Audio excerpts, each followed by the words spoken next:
So have you ever noticed how a number, literally just a number, can suddenly feel like this huge mirror pointed at your entire life? You're living your everyday life, doing the things you usually do, feeling like yourself, and then you realize you're turning 30 soon, or 29 like me, and suddenly that number starts whispering things, sometimes quietly, sometimes aggressively. Things like, are you where you're supposed to be? Have you done enough in your life? Why do you still feel like you're 20 inside? And it's funny, nothing about your life changes from one day to the next. You don't wake up with a different personality. Your interests don't suddenly expire. Your dreams don't get a deadline stamped on them. But something psychological definitely shifts. Hi, it's Negin and welcome back to my channel. So today I want to have a full, honest conversation about the fear of entering your 30s. Why it shows up, why it hits so hard, and more importantly, how to overcome it without using fake positivity or cheesy quotes.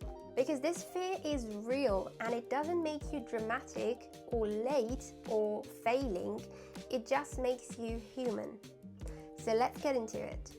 So before we get into tips, we need to understand the psychology behind this fear because it's not random. Why do we feel like this? Why do we fear of entering a new decade of our life?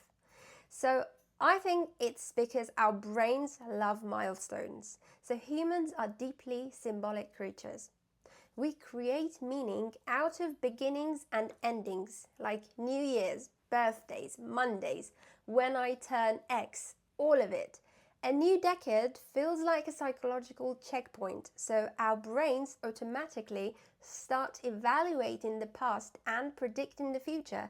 And honestly, they're terrible at doing this. Another reason is society romanticizes the 20s.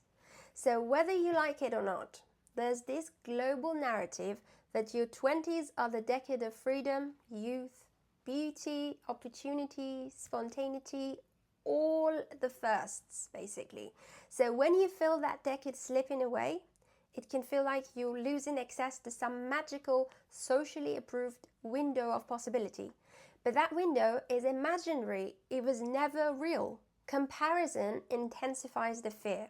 Turning 30 becomes scary when you compare your life timeline to others. People who are married, people who have kids, people buying houses, starting companies, traveling the world, becoming CEOs, whatever triggers you personally. And because social media is basically a highlights magazine, turning 30 can make you hyper aware of everything you haven't done yet. And remember, the fear isn't about age, it's about identity. So the real fear is not, I'm getting older. It's like, who am I supposed to be at this age, at this stage of my life? Who am I supposed to become? What if I wasted time? And that's identity fear, not number fear. And I know that most of us still feel young inside. So you can be 28, 29, 34, and internally you still feel like you're figuring life out. You still feel like you're developing. So when the outside world calls you a grown adult, but your inner world still feels like it's under construction, that gap creates anxiety for you. When we understand this, it becomes easier to soften the fear. So you realize that you're not broken, you're simply human. Experience a normal psychological shift. So now that we understand where the fear comes from, let's move into what you can actually do to navigate it in a healthy, grounded way. These aren't generic tips. These are things that genuinely change the way you relate to time, identity, and your own life story. Let's start with the first one.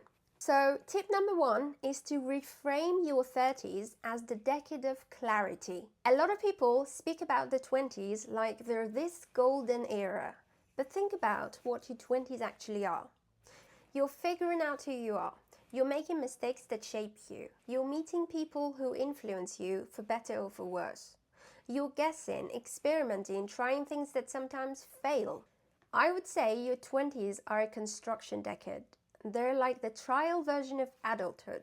And your 30s, according to nearly everyone who's already in them, feel clearer, calmer, grounded, more confident. Not because life suddenly becomes perfect, but because you know yourself better. Because you've tried enough things to know what you genuinely enjoy. You've experienced enough to know what's not for you. You've eliminated people who drain you. You understand your needs, boundaries, weaknesses, strengths. So instead of seeing 30 as an ending, try seeing it as a beginning, but a beginning with experience. Like starting a game again, but this time you actually know the controls. This reframing is powerful because it shifts you from losing youth to entering clarity, and clarity is far more valuable. Tip number 2, build a future that excites you, not one that impresses others. So I think a huge reason turning 30 feels scary is because we secretly measure our lives against the expectations of society, culture, family, friends, childhood dreams, and obviously social media narratives. None of those expectations are yours. So when you turn 30 and you haven't hit certain milestones, your brain panics. Not because you want those milestones, but because you feel behind in some imaginary race. But here's something powerful to sit with. You can't feel behind in a race you never agreed to run. Your timeline is not supposed to match anyone else's because your circumstances, opportunities, privileges, traumas, goals, and personality are unique. Instead of asking, what should I have by now? Ask yourself this: what genuinely feels meaningful and fulfilling to me? Your 30s will feel exciting, not scary, when you design them based on your truth, not what your 20-year-old self thought adult life should look like. This tip alone can dissolve half the anxiety. Tip number 3, redefine success using depth, not deadlines. Most people fear turning 30 because they think success has an expiry date. Like, I should have achieved X by now. Like, I should be more stable by now. Like, I should have my life figured out. But the truth is, success is not linear. It's not age-bound, and it's not a checklist. Some people peak at 19, some at 30, some at 45, some at 70. Some peak multiple times in different areas of life. Every time you shift direction, you restart a new timeline. If you measure success by deadlines, you'll always feel behind. But if you measure success by depth, you'll feel alive. And depth means meaningful relationships, work that fulfills you, growth that matters, health you protect, peace you cultivate, skills you learn, experiences that shape you, impact you create. And no deadlines can define these things. When you internalize this, turning 30 becomes less I'm running out of time and more I'm entering a deeper version of life. Tip number 4 is very important. Release the pressure to have everything figured out. So one of the biggest myths is that you're supposed to have your life sorted by 30. But spoiler alert, almost nobody does. Even the people who look put together are navigating insecurities, doubts, identity shifts, and unexpected challenges. The truth is, 30 is not a finish line, it's a checkpoint. And you are absolutely allowed to change careers at, 32. Start your dream business at 35. Fall in love at 37. Become financially stable at 39. Discover a passion at the age of 41. Move to a new country at 45, reinvent yourself at 50, start a new chapter at 60, buy a new house at 70. Life doesn't collapse after 29. It expands, but only if you let go of the pressure to be perfect. You don't need to know everything. You just need to stay curious, open, and flexible. And the last tip is ground yourself in the present, the 1-year view. So fear of turning 30 is often fear of the unknown future. Like, what if I never achieve this? What if I never get to that milestone? What if I fall behind? What if I regret something? Our brains love to catastrophize. So a practical tool I highly recommend is the 1-year view. Instead of asking, where do I want to be at 30 or where should I be in my life? Ask yourself this: what would make the next 12 months meaningful, peaceful, or exciting for me? Because 1 year is manageable, realistic, and grounded. It helps you stop obsessing about the entire decade and instead focus on what you can actually influence. You don't need a 10-year plan.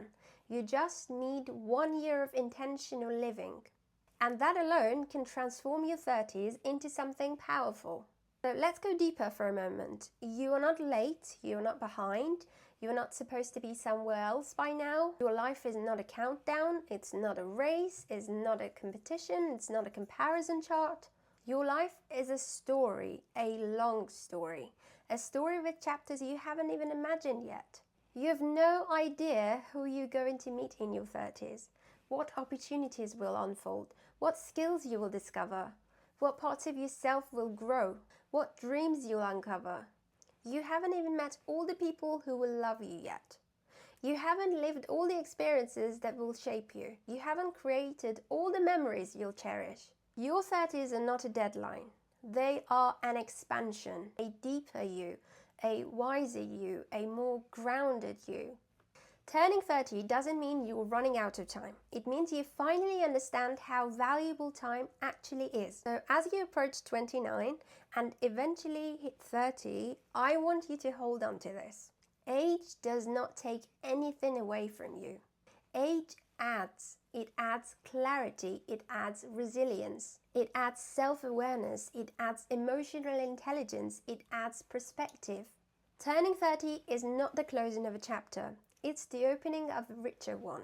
So instead of fearing it, walk into it with intention, with excitement, with acceptance, with curiosity, and with the knowledge that you're exactly where you're meant to be and everything ahead of you is still unwritten. This is really important to remember. You're not losing youth, you're gaining depth.